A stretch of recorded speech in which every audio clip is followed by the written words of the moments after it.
Au moment où éclate la Première Guerre mondiale, Freud a élaboré une partie essentielle de sa doctrine.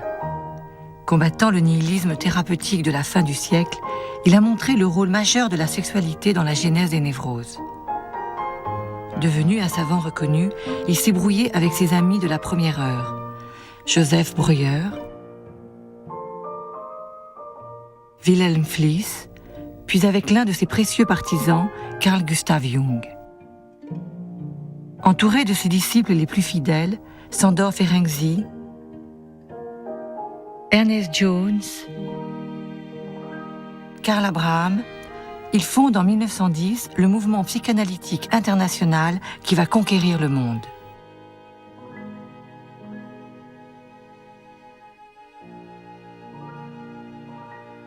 Il vit à Vienne avec ses 6 enfants et 2 femmes qui veillent sur lui. Martha, son épouse, qui ne s'intéresse guère à la psychanalyse, et Mina, la sœur de celle-ci, qui au contraire l'accompagne dans ses recherches.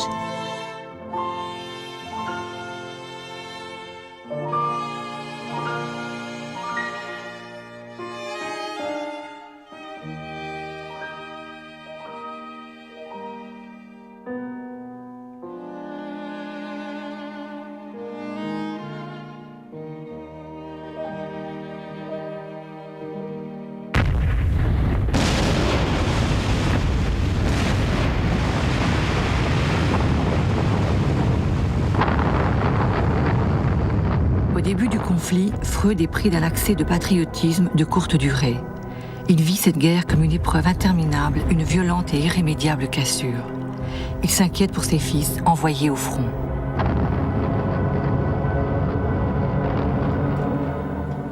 Il a peu de patients, mais il poursuit son œuvre et donne des conférences à l'université de Vienne devant un public de plus en plus important.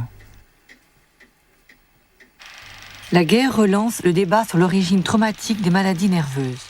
Les psychiatres sont sollicités par les hiérarchies militaires pour dépister les simulateurs qui cherchent à fuir les combats. Ils utilisent des traitements électriques ou hypnotiques pour guérir les paralysies et les terreurs causées par le feu des grenades et des canons.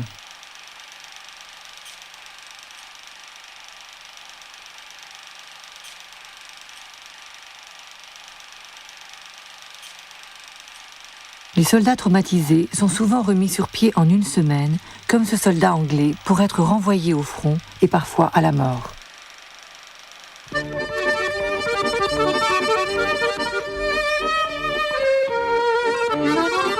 Après la Première Guerre mondiale, le paysage de la psychanalyse se transforme. Les écrivains et les intellectuels viennois ont l'impression d'avoir perdu leur identité.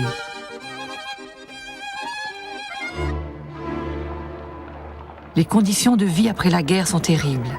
Freud consacre une large part de ses activités à sa propre survie. Nous sommes tous devenus des mendiants affamés, mais vous ne m'entendrez pas me plaindre.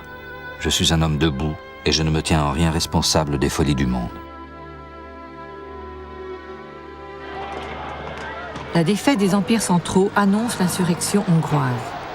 En mars 1919, Béla Kun proclame la République des Conseils et crée à Budapest pour la première fois au monde une chaire d'enseignement de la psychanalyse. Sándor Ferenczi est nommé à ce poste. 4 mois plus tard, la commune est réprimée dans le sang par les troupes de l'amiral Horthy, dictateur fasciste. Les psychanalystes prennent la route de l'exil et s'installent à Berlin.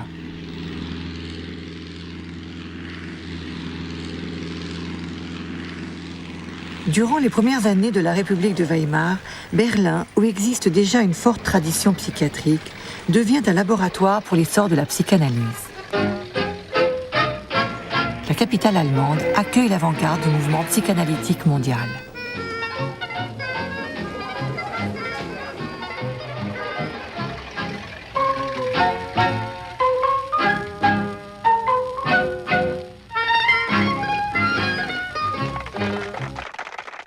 « 1920 wurde das Berliner Psychoanalytische Institut gegründet. Max Eitingon war der Besitzer, würde man sagen. Er hat es finanziert und hat es zusammen mit einer Poliklinik, die 1920 dann errichtet wurde, zu einer Ausbildungsstätte werden lassen, die dann auch ja, durch die erzwungene Immigration vieler Analytiker während der Nazizeit überall auf der ganzen Welt eigentlich zum Modellprojekt wurde. Anfangs haben sich die Psychoanalytiker vor allem ärmeren Bevölkerungsschichten zugewandt. Leuten, die verarmt waren und aufgrund ihrer neurotischen Entwicklung auch auf keinen grünen Zweig kamen. Und im Laufe der Zeit, also je mehr sich die Psychoanalyse so herumgesprochen hatte, desto mehr Zustrom bekam sie auch von Intellektuellen. Premier institut de formation du monde, la Polyclinique de Berlin va rayonner pendant plusieurs années. Les patients payent leur cure en fonction de leurs revenus et chaque thérapeute est obligé de mener au moins une cure gratuite. Cet engagement social offre de nouvelles perspectives au freudisme. Les candidats formés à la Polyclinique admirent Karl Abraham, premier médecin à avoir exercé la psychanalyse à Berlin dès 1907. Il est la figure orthodoxe du mouvement. Karl Abraham es muss wirklich eine sehr imponierende Gestalt gewesen sein. Er hat so als erster die Psychoanalyse ja in Berlin eingeführt und auch in verschiedenen Vorträgen, auch gegen die schlimmsten, abfälligsten Bemerkungen immer wieder verteidigt. Von Freud wird er als Roche de Bronze bezeichnet. Und er hat, was ich doch sehr eindrucksvoll finde, es ist nicht nur seine Originalität im Denken und in der Theorie, sondern auch seine Fähigkeit, eine Gruppe von Schülern, die aber nicht hörig sind, in höriger Abhängigkeit zu ihm standen, um sich herum zu sammeln und gleichzeitig auch ein loyaler Kontrapunkt zu Freud zu sein. Er war nicht in allen Dingen Freuds Meinung und Freud respektierte das. Parmi les nombreux élèves qu'il a formés, l'une va devenir célèbre, Mélanie Klein. Née à Vienne en 1882 dans une famille juive, elle se marie très jeune et se rend à Budapest où elle découvre l'œuvre de Freud. Her first analyst was Ferenczi, who actually understood Klein's geniality, and was Ferenczi who actually suggested that he should get interested in analyzing children. And then later on, due again to her personal circumstances, she went to Berlin and she met Abraham there, Karl Abraham, and started an analysis with him. There is a letter that Abraham writes to Freud where he describes the work that Melanie Klein was doing with very small children. And again, it's Abraham who says, well, the future of psychoanalysis will pass through Melanie Klein. What she's doing is something so new. Mélanie Klein s'écarte de la doctrine freudienne classique en mettant l'accent sur les relations archaïques de l'enfant à la mère. Sa plus grande rivale sera Anna, la plus jeune des filles de Freud, la seule à s'engager dans la psychanalyse après avoir été analysée par son père. Well, Freud had certain rules about psychoanalysis, yes, and he published these rules in these famous papers on technique. And one rule was you do not analyze anybody who's close to you, like a friend. The idea is to analyze a stranger. It seems as though Freud did not read Freud, because he analyzed his own daughter from 1918 on, which is, from a technical point of view, simply terrible. And the two of them were virtually merged. I mean, once Freud discovered that she was brilliant, totally loyal, really indifferent to other men, and that she really, the man in her life was her father, and the woman in his life became his daughter. She became simply his alter ego. Antigone de la famille, Anna voue à son père une passion démesurée. Elle est à la fois sa disciple la plus fidèle, sa confidente la plus proche et son infirmière la plus dévouée. Elle deviendra un chef d'école et l'amie de tous les Viennois exilés dans le monde. En 1920, Freud est frappé par la mort soudaine d'une autre de ses filles, Sophie, sa chère éblouissante Sophie, emportée par une épidémie de grippe.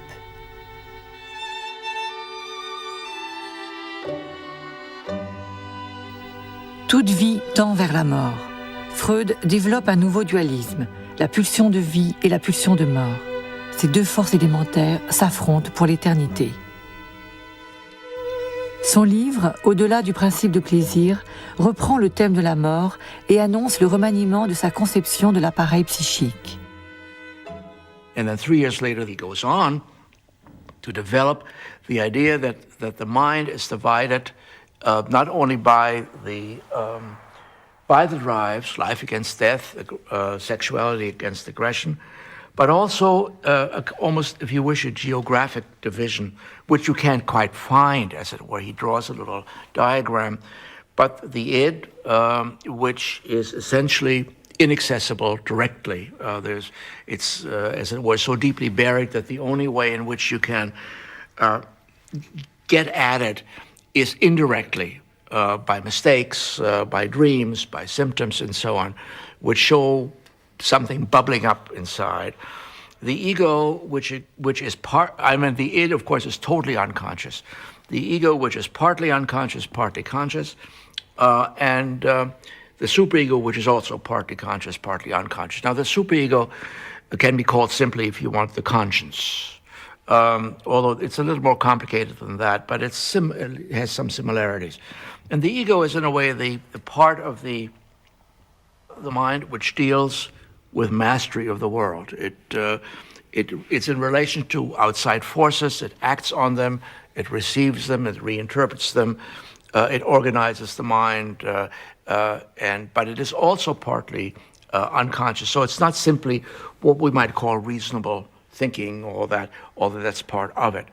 And this division then serves to underscore the fact that mental conflict, which he has always been interested in, that mental conflict is simply everywhere.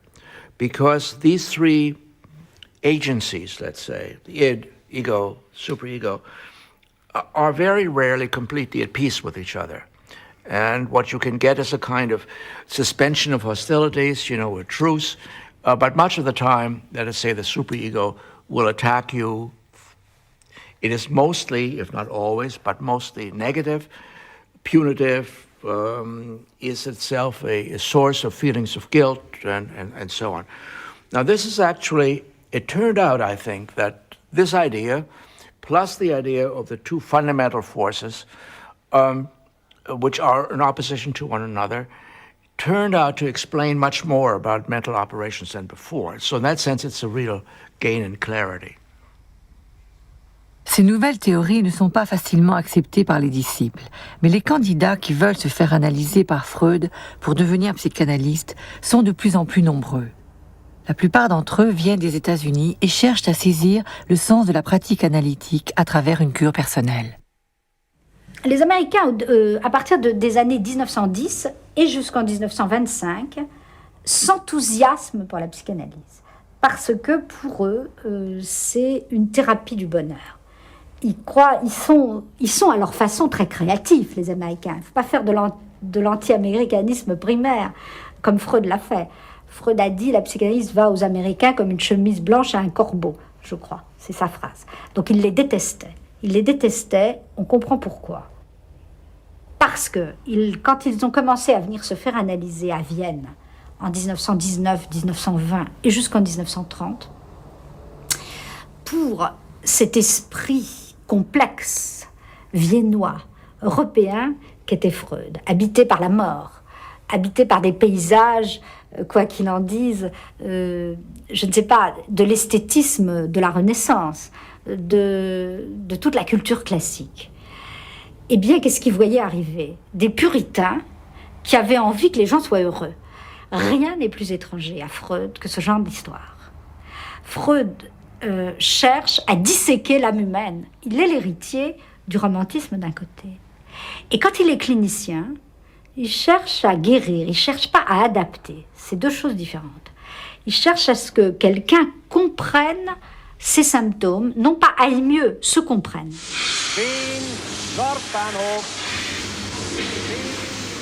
C'est à la gare de Vienne en 1921 que plusieurs Américains et quelques Anglais arrivent pour rencontrer le maître. L'un d'entre eux, Abraham Gardiner, psychanalyste et anthropologue, se souvient. Freud came down to meet his new analyst and No. He was coming home from his vacation. And we met him at the railroad station. Let's see. And it was a very cold day. It was only September 25th, but he was dressed up in a fur coat and a slouch hat. And I was rather disappointed because I expected a more imposing-looking man. He was rather short. He was? Yes. He wasn't tall. He was only about 5'6", I would say. And not terribly imposing, extremely friendly, and very glad to see me, and... Did he speak English? Perfect. Perfect. And I was analyzed in English. $10 a session. Oh, that was a fabulous fee. Yeah. That was an enormous fee, considering that the dollar brought 3,300 crowns. So that meant 3,300 crowns times 10. That's 33,000 crowns. Imagine what that was if a good meal in Vienna cost 75 crowns. He was an extremely penetrating in his insights, by the way. This man was uncanny in his insights, but it was all draped around the Oedipus complex.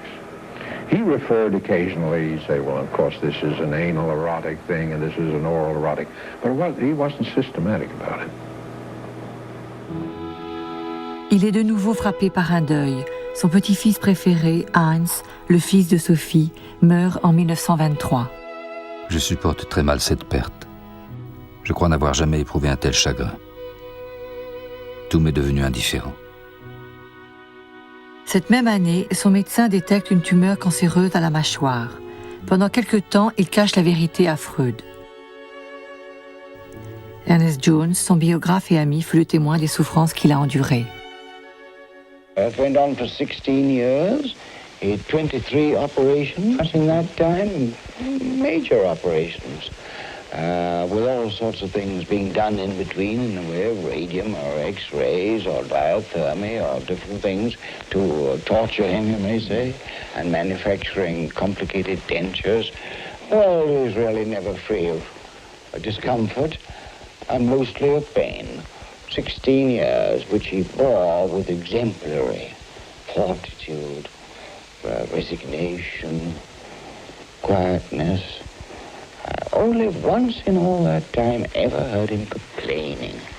And that was when he was really, it was almost unbearable. And he said, this is really unnecessary. Berlin, 1925. Karl Abraham meurt brutalement à 48 ans.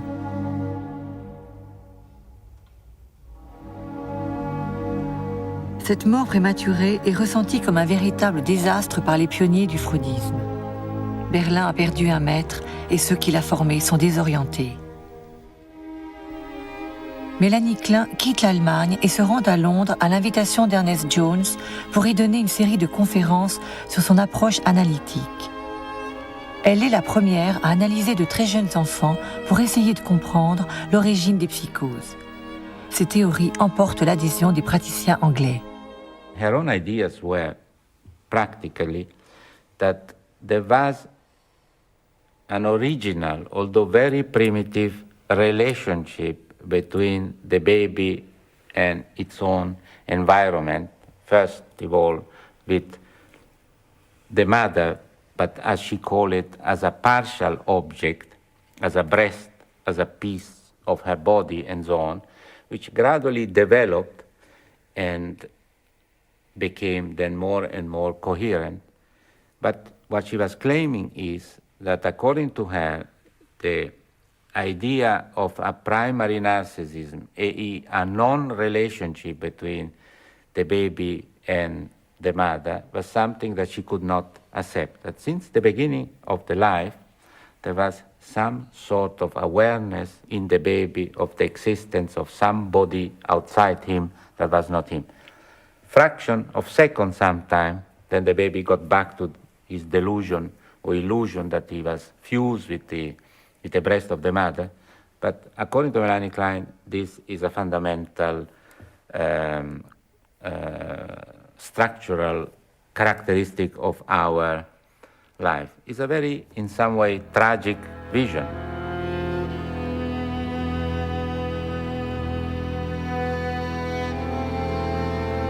Pour Mélanie Klein, la naissance est une séparation douloureuse que l'enfant devra supporter en construisant son propre univers fantasmatique, composé d'objets bons ou mauvais, d'amour, de haine, d'envie.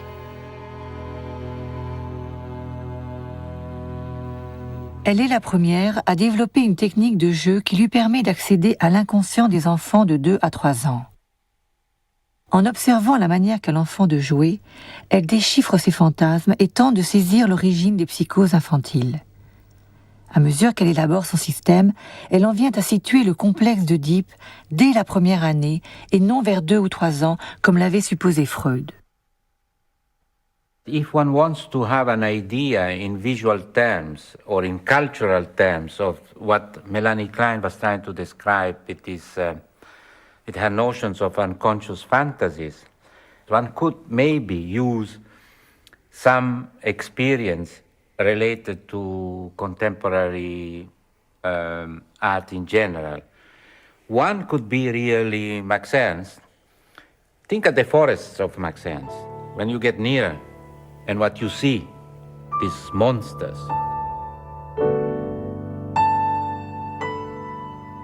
Max Ernst, André Breton, Salvador Dali, les surréalistes s'emparent des idées de la psychanalyse. Pour eux, elle est une expérience subversive qui révèle à l'homme sa vraie réalité. Le monde du rêve et de la folie, de l'invention et de l'altérité.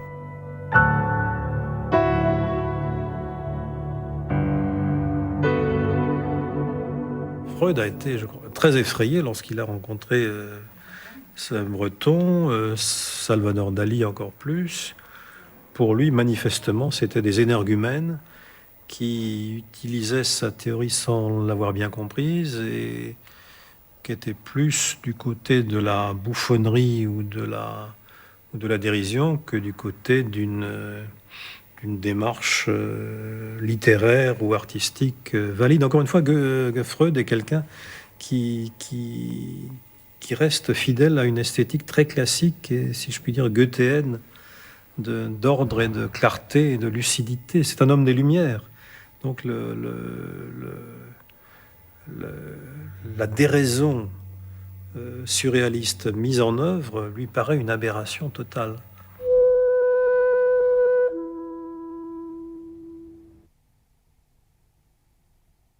Les surréalistes célèbrent la beauté convulsive de la femme hystérique. Elle est à leurs yeux la nouvelle esthétique des temps modernes, comme l'extase mystique des femmes.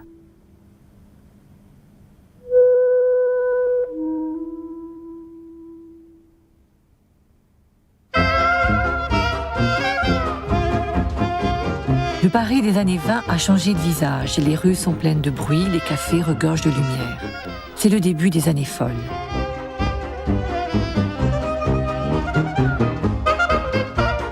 Les femmes ont raccourci leurs robes et coupé leurs cheveux. Partout éclate un nouveau style de modernité. La psychanalyse fait son entrée avec retard dans le monde médical français et dans les salons littéraires. Alors pourquoi est-ce que la France est en retard ?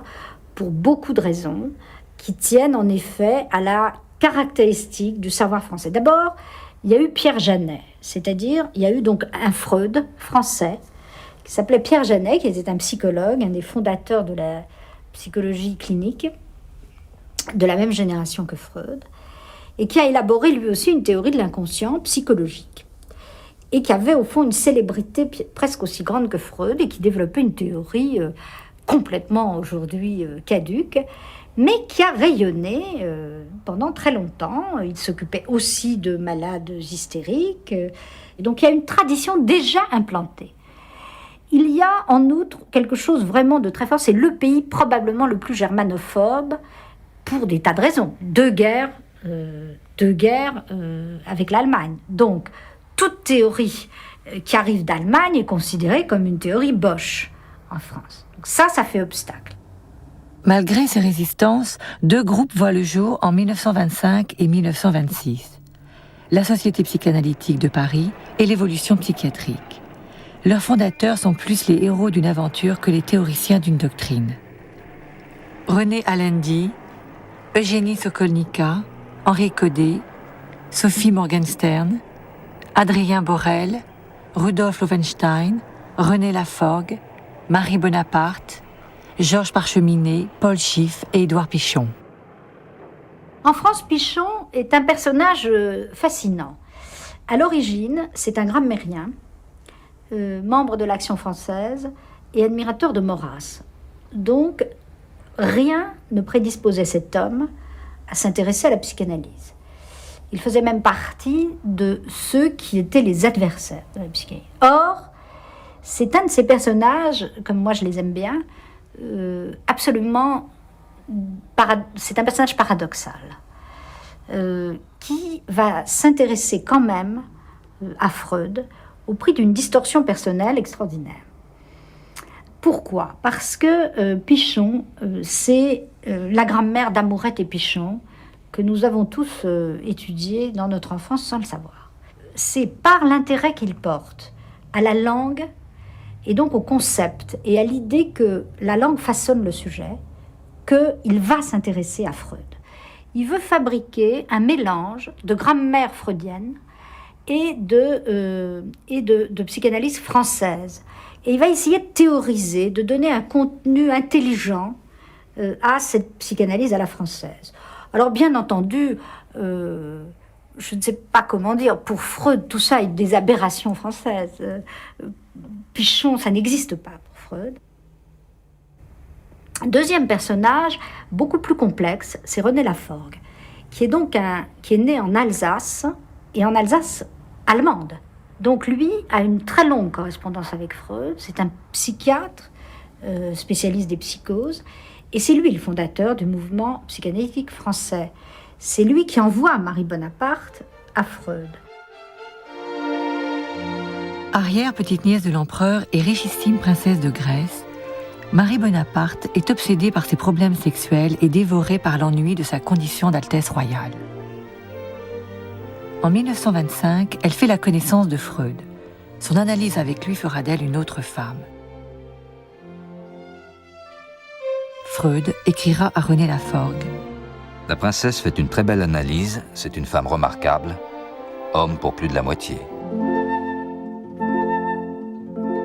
Marie Bonaparte met sa fortune et son pouvoir au service du mouvement et traduit les œuvres du maître. Elle se rend fréquemment à Vienne et devient une amie de la famille.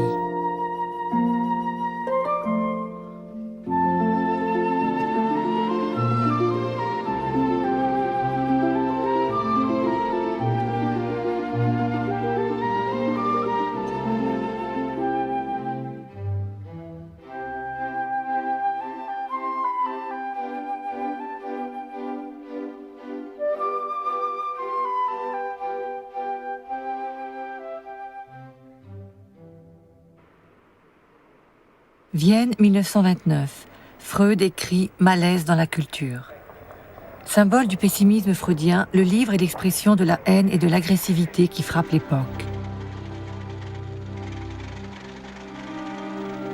Les hommes sont maintenant parvenus si loin dans la domination des forces de la nature qu'avec l'aide de ces dernières, il leur est facile de s'exterminer les uns les autres jusqu'au dernier. Sombre présage, Freud dépose son manuscrit chez l'imprimeur en novembre 1929, juste une semaine après le Mardi Noir de Wall Street. La crise économique qui éclate avec la chute de la bourse de New York accentue la misère et la pauvreté en Europe. La République de Weimar est la plus touchée.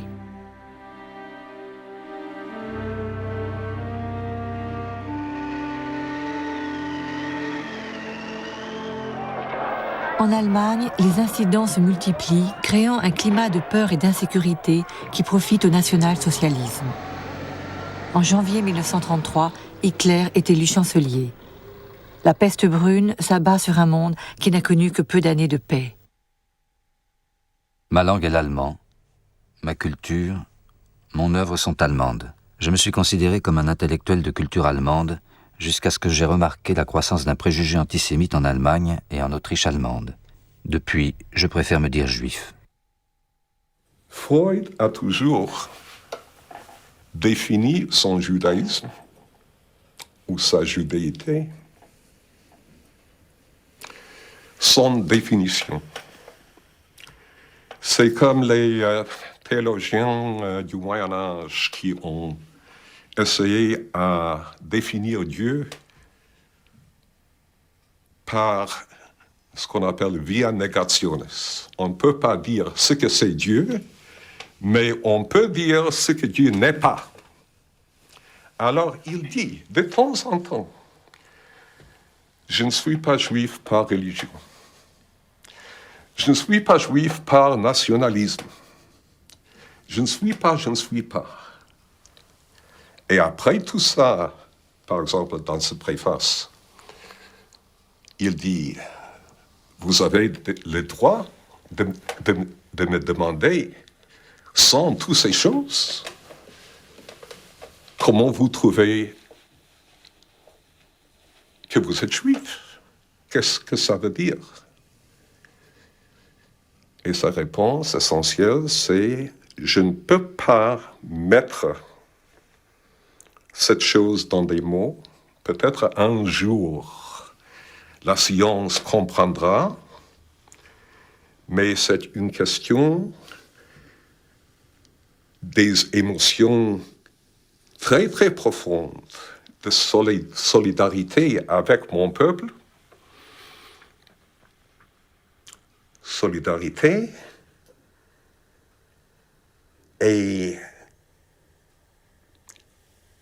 cette profondeur même atteste à l'importance de cette dimension dans ma vie. Ce que Freud veut dire, c'est qu'il y a quelque chose de juif fondamental qui peut se transmettre au cours des générations, qui peut être refoulé, qui peut être sujet à l'anamnèse, toutes sortes de choses, et que lui-même,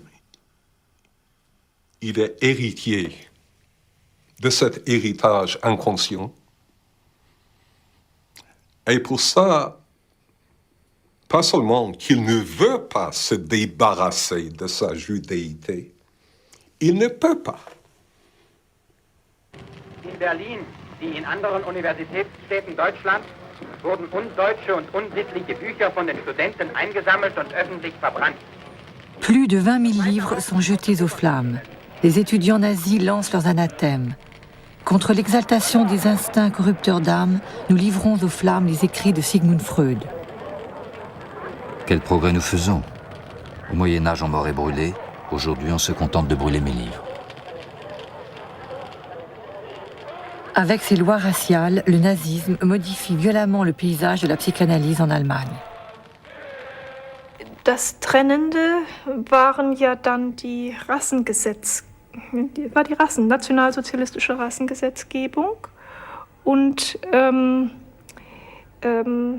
die Hoffnung der nicht-jüdischen Analytiker, bleiben zu können und unterstützt von Jones, der sich dafür einsetzte, dass die Psychoanalyse auch formal in Deutschland bleiben könnte. Und das ging auf Kosten der jüdischen Kollegen. Auf der anderen Seite muss man wirklich sehen, dass Jones also ganz großartige Hilfe denen geboten hat, die Deutschland verlassen mussten. Also er spielte da eine ganz schwer zu durchschauende Rolle. Freud ne s'oppose pas à cette politique de collaboration avec le nazisme soutenue par Jones. La quasi-totalité des praticiens juifs prennent la voie d'un grand exil américain. Parmi ceux qui ont émigré, René Spitz, Berlin, Paris, New York, Erich Fromm, Berlin, New York, Mexico, Franz Alexander, Budapest, Berlin, Chicago, Siegfried Bernfeld, Berlin, Vienne, San Francisco, Sandor Rado, Budapest, Berlin, New York, Michael Balint, Budapest, Berlin, Londres, Mark Seitingon, Berlin, Jérusalem, Robert Fliess, Berlin, New York, Frida Fromm-Reichmann, Berlin, Rockville, Hélène Deutsch, Berlin, Boston. Es gab ungefähr eine kleine Gruppe von 14 Psychoanalytikern, die in Deutschland blieben, die nicht jüdisch waren. Die Führenden waren Böhm, Müller-Braunschweig, Kemper, Schulz-Henke.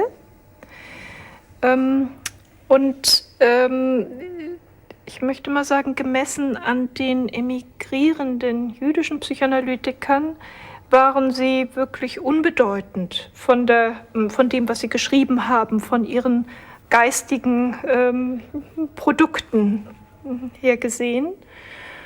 Und es ist schwer zu sagen, aber ich denke, sie hatten einfach da auch eine Chance, sich der politischen Verhältnisse zu bedienen. Sie wären mit diesen jüdischen Rivalen und Konkurrenten nie auf einen grünen Zweig gekommen. La Polyclinique de Berlin devient l'Institut Göring du nom du médiocre personnage qui la dirige, Matthias Heinrich Göring, cousin du maréchal et organisateur d'une psychothérapie dite arianisée. En 1938, l'Institut Göring est placé sous la protection directe de Hitler. Parmi les freudiens qui acceptent de poursuivre leurs activités, Félix Böhm contribue à l'assimilation des homosexuels à des déviants. Karl Müller-Braunschweig défend l'utilité de la psychanalyse pour l'État national-socialiste. Werner Kemper participe au dépistage des névroses de guerre pour la Wehrmacht. L'Institut Göring se glorifie d'assurer le traitement psychanalytique gratuit de patients issus de toutes les classes sociales, à l'exception des Juifs.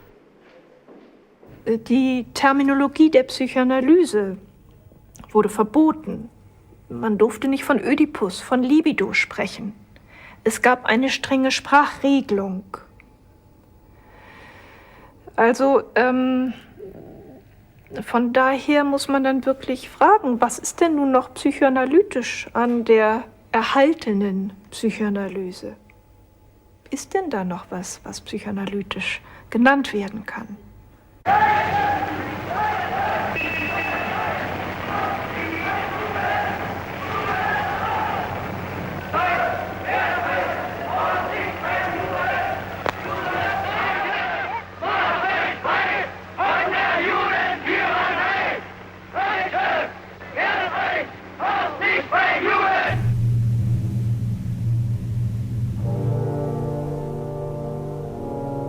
Vienne, 1938. Freud écrit à Jones.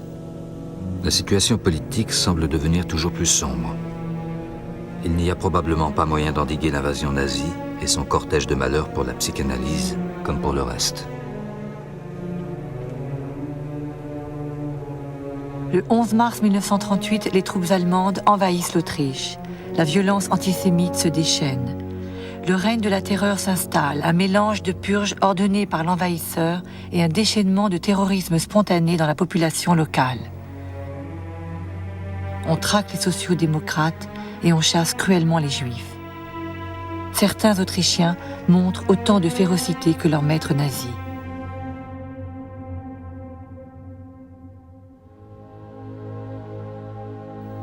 Dans sa très brève chronique qu'il tient depuis 1929, Freud écrit le jour de l'Anschluss, Finis Austriae, fin de l'Autriche. Sa réputation internationale et la vigilance de ses amis lui épargnent le pire, mais ses biens sont confisqués et son appartement fouillé. Pour la dernière fois, Marie Bonaparte filme Freud dans son appartement du 19 Bergasse. Une fois encore, la caméra de la princesse se pose sur la collection des statuettes et des antiquités. Freud est triste mais résigné, décidé à se séparer de cette ville qu'il n'aimait pas. Le passage d'Anna à la Gestapo le convainc définitivement de partir. Grâce à l'intervention de William Bullitt, ambassadeur des États-Unis en France, et à la rançon que la princesse paye aux nazis, il quitte Vienne le 4 juin 1938, accompagné de sa femme et de sa fille.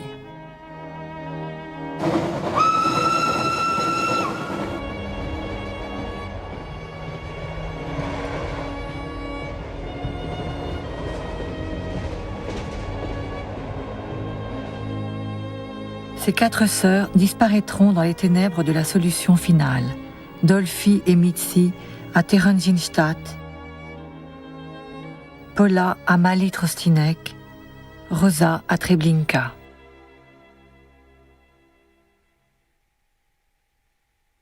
Freud arrive le 5 juin à Paris.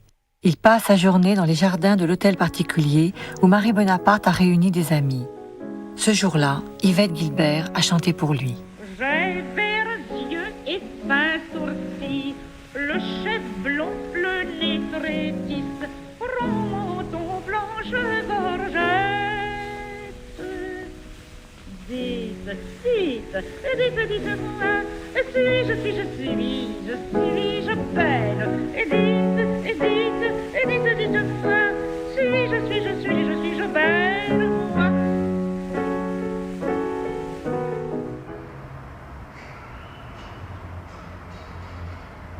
À Londres, Freud est chaleureusement accueilli par les autorités officielles.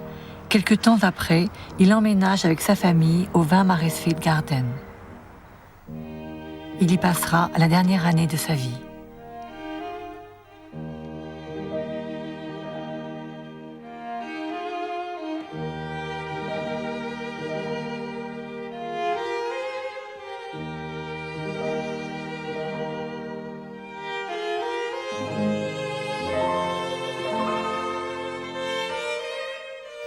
Toujours entouré de ses chères statuettes, Freud consacre tout son temps à achever son dernier ouvrage, L'homme Moïse et la religion monothéiste.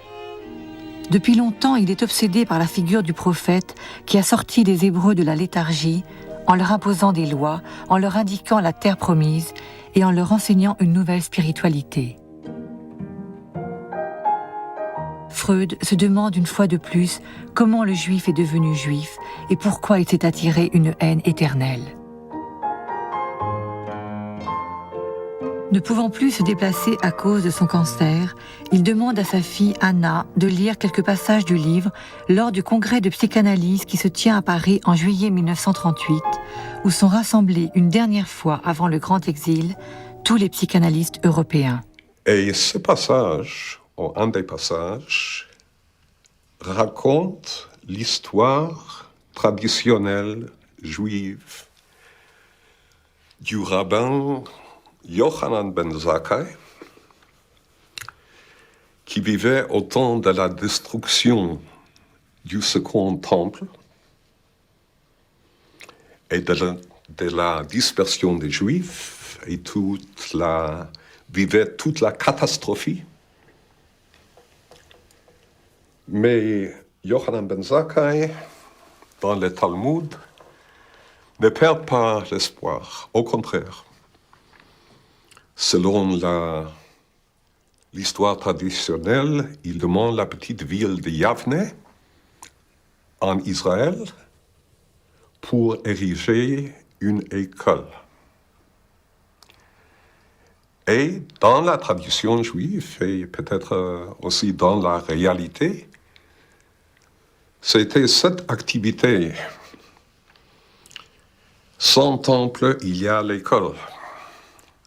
D'étudier les textes classiques, de les commenter, de faire des exégèses nouvelles qui a sauvé le judaïsme. Et il n'y a pas de question que Freud a trouvé ici dans cette histoire et veut communiquer cette histoire à l'international, que c'est une parabole pour la situation actuelle. Vienne, c'était Jérusalem. Dans le mouvement psychanalytique, maintenant, même Vienne. Et du point de vue du mouvement, est détruite. Mais pas de perdre l'espoir. Ce qui a sauvé le judaïsme sauvera aussi la psychanalyse.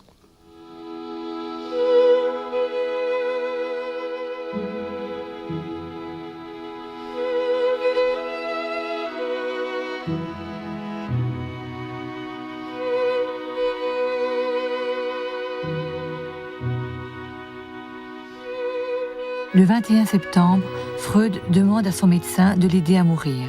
Puis il ajoute « Parlez-en à Anna. Si elle pense que c'est juste, alors finissons-en. » Le 23 septembre, son médecin lui injecte une dernière dose de morphine. Ce fut la sublime conclusion d'une vie sublime, écrira Stefan Zweig.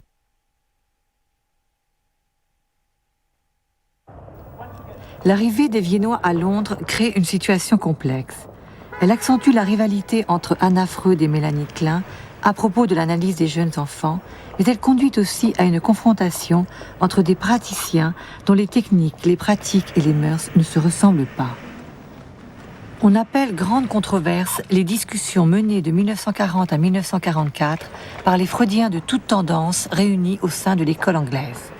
But besides the fight between Anna Freud and Klein as such, what is so important and so fascinating in the controversies as such is this discussion on the way in which Freud can be interpreted, or should be interpreted, or could be interpreted.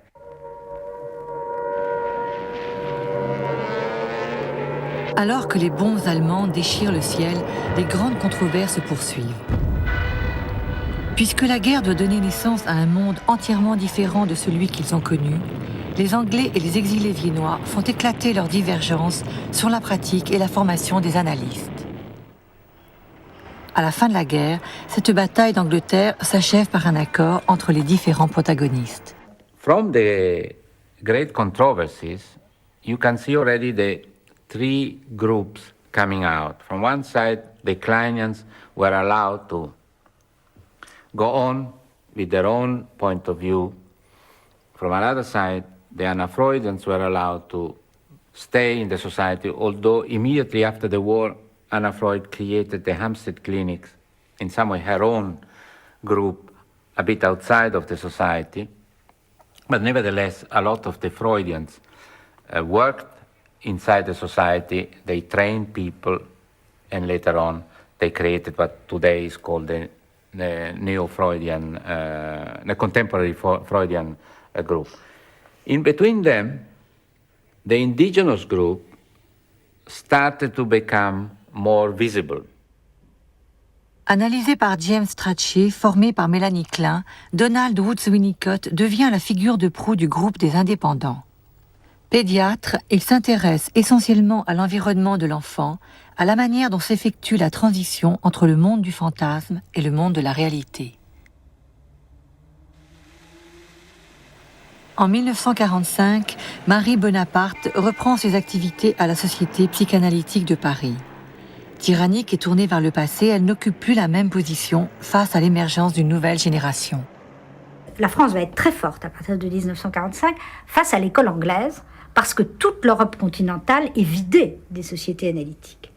Donc, bien entendu, à partir de 1945, ça n'existe plus en Allemagne, en Autriche, en Hongrie et dans tous les autres pays. L'Italie a été laminée, elle aussi, par le fascisme. Donc là, la France va être même le premier et le seul pays du continent à avoir une puissance psychanalytique face à l'école anglaise et face à l'école américaine.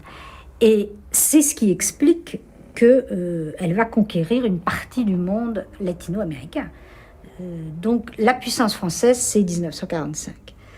Et avec évidemment deux grands personnages, Françoise Dolto, qui émerge à partir de 1938, et Lacan à partir de 1932. Mais leur parcours, dans l'histoire des générations mondiales de la psychanalyse, ils sont contemporains de Winnicott, donc de ce qu'on appelle la troisième génération psychanalytique, c'est-à-dire ceux qui n'ont pas connu Freud. Psychiatre de formation, marqué par le surréalisme et la philosophie allemande, Jacques Lacan sera le dernier des grands interprètes de la pensée freudienne. Il fera école non seulement en France, mais en Europe et sur le continent latino-américain. Face à l'empirisme anglo-saxon et contre la tradition adaptative américaine, il redonnera à la psychanalyse son idéal de subversion perdu depuis la défaite des empires centraux. Il fera de l'inconscient un lieu de langage. Auprès de lui, Françoise Dolto, excellente clinicienne, sera une pionnière originale de l'analyse des jeunes enfants.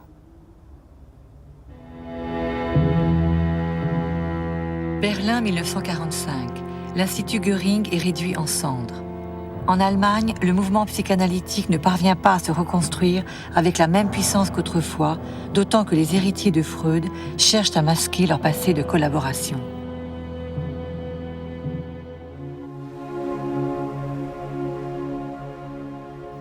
Le déferlement du nazisme contraignit les disciples de Freud à modifier sa théorie originelle, imprégnée de métaphysique et de pessimisme. Ils transformèrent la psychanalyse en une théorie américaine de l'adaptation de l'individu à la société. En devenant américains, les Freudiens d'Europe adoptèrent une nouvelle identité. Vaincus et plusieurs fois humiliés, ils voulurent s'intégrer à ce monde qui les accueillait, l'Amérique puritaine et pragmatique. Aussi inventèrent-ils de nouveaux concepts qui les renvoyaient à l'image de leur propre désir d'assimilation, d'intégration. Nés polyglottes, ils n'eurent aucun mal à parler parfaitement l'anglais. Cependant, ils conservèrent toujours l'accent de leur langue maternelle, comme signe d'une nostalgie jamais éteinte. Distressing experiences in childhood may set up patterns which in later life will produce mental conflicts. Pratiquée essentiellement par des médecins, la psychanalyse américaine prônait l'idéal hygiéniste et religieux de l'homme sain dans un corps sain. Elle valorisait le culte de soi tout en cherchant à sauver l'homme des illusions d'un narcissisme destructeur.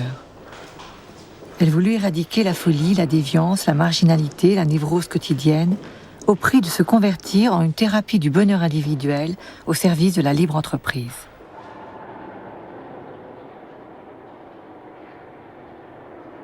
À partir de 1970, elle connut un véritable déclin. Trop fragile, trop empirique et trop inféodée au savoir médical, elle ne put résister au puissant essor de la pharmacologie qui prétendait guérir à coups de pilules la mélancolie de l'âme et les malheurs de la société.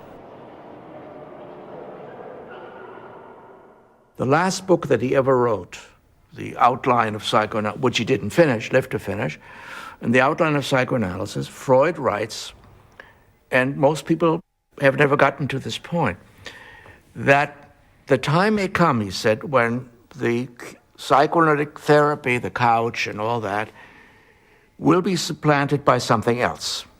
And the day may come when there will be medication which will not just make you feel better, like having, a bottle of wine, but really make a genuine change in your mind.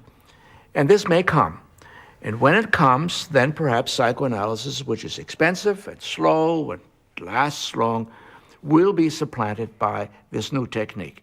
But even if Freud is right in this speculation, I will still think that what he says about human nature at work, which is incomplete the way he puts it, is still, the best way to look at it, absolutely.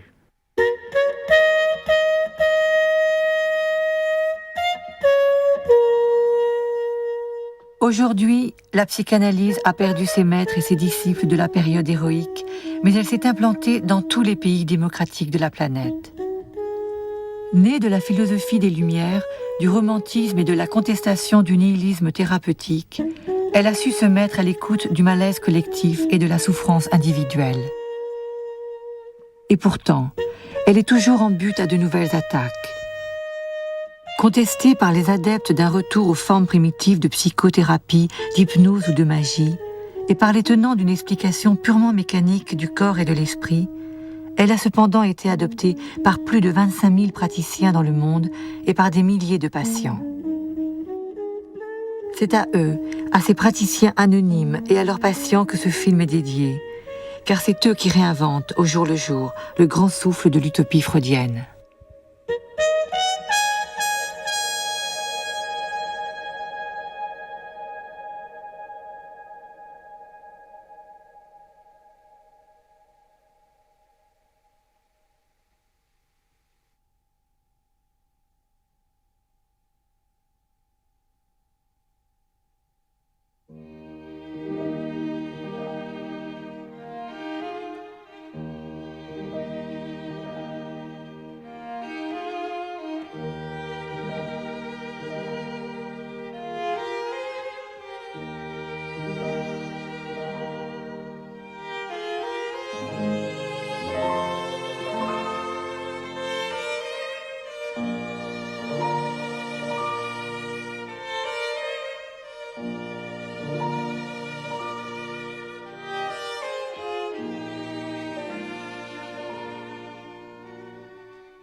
Notre site internet consacre un dossier